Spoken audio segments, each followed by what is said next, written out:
प्रेम से बोलो सच्चे दरबार की जय। आदि शक्ति से आराधना। माँ शक्ति, आदि शक्ति, सर्वोपरि शक्ति, गुरु रूपी शक्ति जिसको प्राप्त हो गई है उससे नित्य आराधना करनी चाहिए, जिसका जीवन पर बड़ा ही गहरा प्रभाव पड़ता है।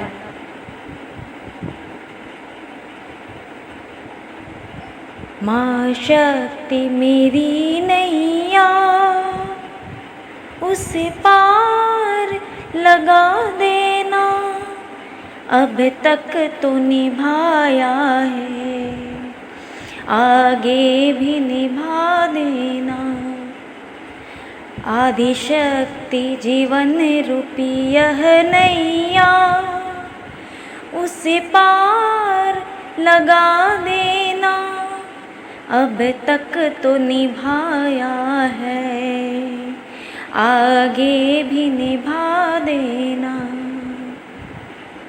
आदि शक्ति सर्वोपरि जो शक्ति है, समस्त संसार की जो गुरु हैं, जो सौभाग्यवश भक्त को यदि आपको प्राप्त हो गई हैं तो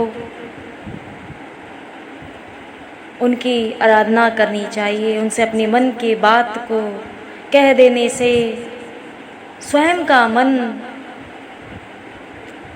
उत्साहित रहता है। जिसने यह संसार को रचाया है, बसाया है, सजाया है, उनसे सभी को नित्य आराधना करनी चाहिए कि हे सत्य की शक्ति, सर्वोपरि शक्ति, सद्कर्म को करते करते ही इस शरीर, आपके द्वारा प्रदत्त इस शरीर का अंत हो। अच्छे कर्म को करते करते हुए ही सभी को ऐसा आराधना करना चाहिए कि वह ऐसा ज्ञान को प्रदान करें कि उनका नाम लेते हुए ही उनके द्वारा प्रदत्त ज्ञान के माध्यम से ही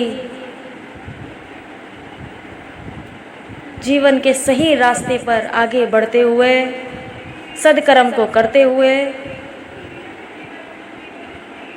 वह अपने जीवन के लक्ष्य को प्राप्त कर सके और जो उन शक्ति को प्रतिदिन ध्याता है, उनकी आराधना करता है, शक्ति स्वयं प्रत्यक्ष या अप्रत्यक्ष रूप से आकर के उससे वार्तालाप करती हैं।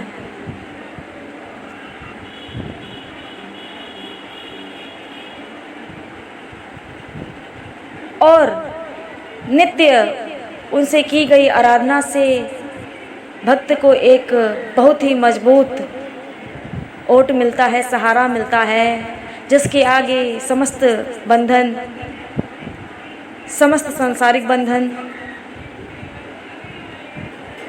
फीके हैं। वह मजबूत सहारा ओट है